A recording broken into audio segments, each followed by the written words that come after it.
हाय दोस्तों, नमस्कार। पहला शुभ रात्रि दोड़ियो।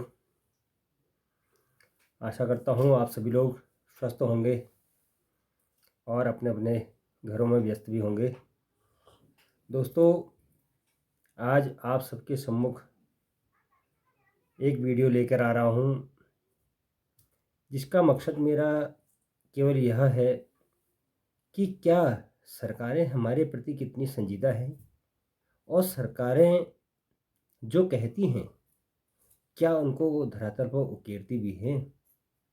क्योंकि अमूमन जो मैंने देखा है या जो हमारे साथ घटित हुआ, क्योंकि हमारे साथ तो जो घटित हुआ वो एक नहीं कई ऐसी बातें हैं जो आज तक धरातल पर नहीं आ पाई।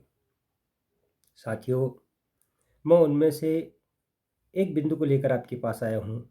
आज उसका मैं आपके साथ थोड़ा सा चर्चा करना चाहूँगा, क्योंकि जो मामला है यह है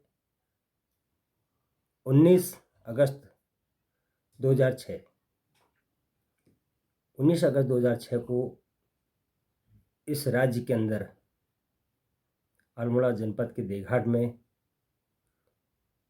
जो शहीद दिवस मनाया जाता है सल्ट में, देघाट के अंदर, शारदे देघाट में, तो वहाँ पर तत्कालीन मुख्यमंत्री स्वर्गीय पंडित नरेंद्र तिवारी जी के द्वारा एक घोषणा की गई। और वो घोषणा यह थी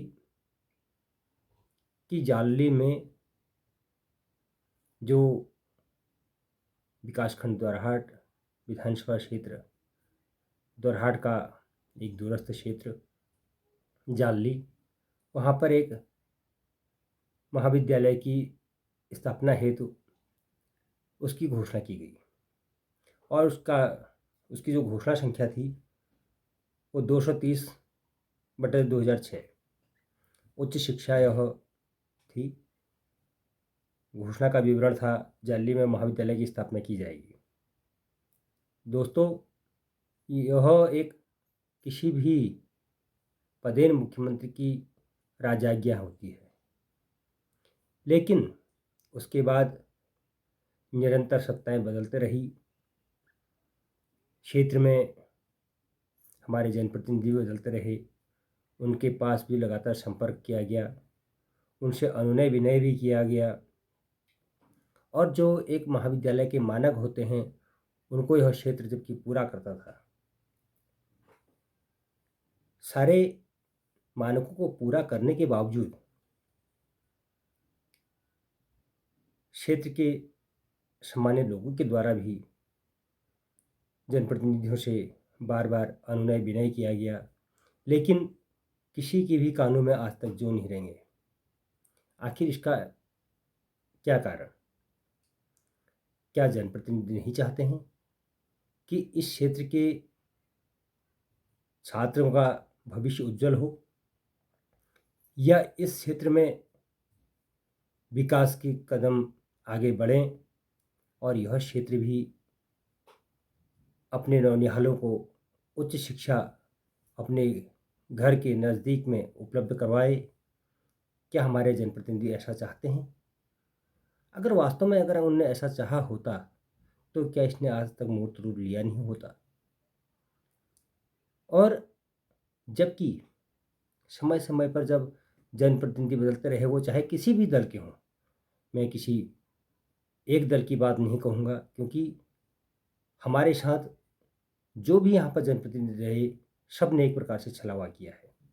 जबकि उनको साथियों, चाहे वो ज़मीन के कागजात हों, चाहे वो यहाँ से छात्रों की छात्र संख्या का मामला हो, या महाविद्यालय के लिए भवन की उपलब्धता का मामला हो, सारे मामले हमारे पास अभी भी सुरक्षित हैं, क्योंकि जो हमारे पास आए थे वो हमने रखे थे।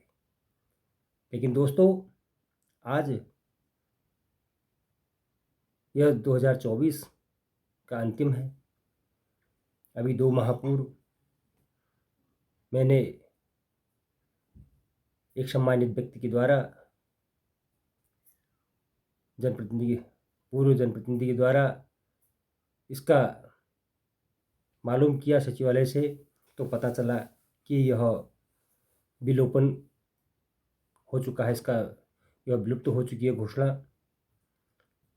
क्योंकि मैं तो जानता नहीं हूँ कि एक राजाज्ञा कभी विलुप्त होती है, क्योंकि राजा बदलते रहते हैं, सत्ताएं बदलते रहती हैं, लेकिन साथियों जब सत्ता बदलती है तो इसका मतलब यह नहीं कि वह घोषणा बिल्कुल विलुप्त हो जाए। क्या यह हमारे जनप्रतिनिधियों पर एक उंगली उठाने का कार्य नहीं करता है? अगर हमारे जनप्रतिनिधि वास्तव में हमारे प्रति संजीदा होते तो क्या यह आज तक धरातल पर नहीं आता?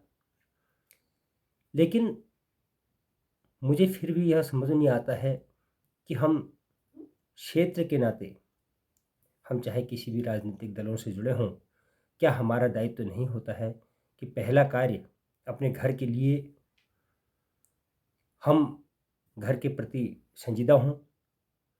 क्या उन कार्यकर्ताओं का, वो चाहे किसी भी पार्टी से जुड़े हों, क्या उनका कोई दायित्व नहीं होता है कि वो अपने क्षेत्र की जो घोषित मांगे हैं उनके प्रति अपने जनप्रतिनिधियों के साथ लड़ें?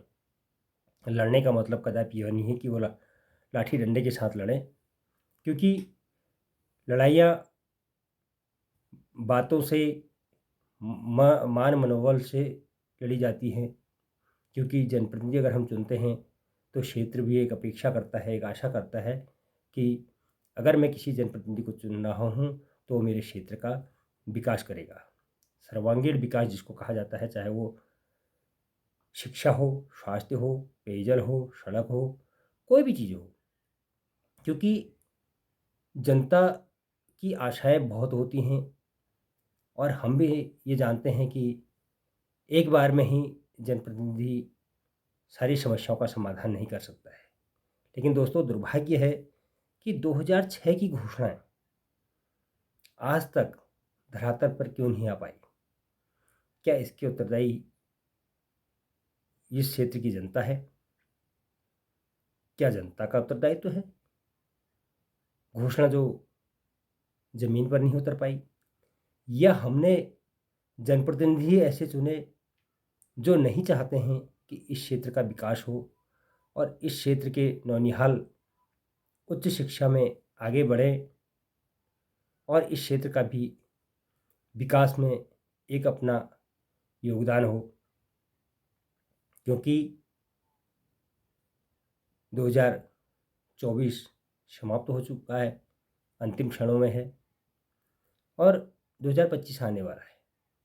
फिर नज़दीक चुनाव आएंगे, 27 में फिर चुनाव तय होंगे, उसके बाद फिर सत्ताएं आएंगी, जनप्रतिनिधि बदलेंगे, जनप्रतिनिधि आएंगे, या वो जनता पर डिपेंड करता है कि बदले ना बदले, सत्ताएं किस प्रकार से आती हैं। लेकिन साथियों, मैं आप सबके सम्मुख केवल इतना ही चाहूँगा कि क्या हम इसके लिए किसको जिम्मेदार ठहराएं? तो साथियों, अपने कमेंट्स ज़रूर दीजिएगा, अपनी प्रतिक्रियाएं ज़रूर दीजिएगा और इस वीडियो को लाइक, शेयर और सब्सक्राइब ज़रूर कीजिएगा दोस्तों। जय हिंद, जय भारत, जय उत्तराखंड।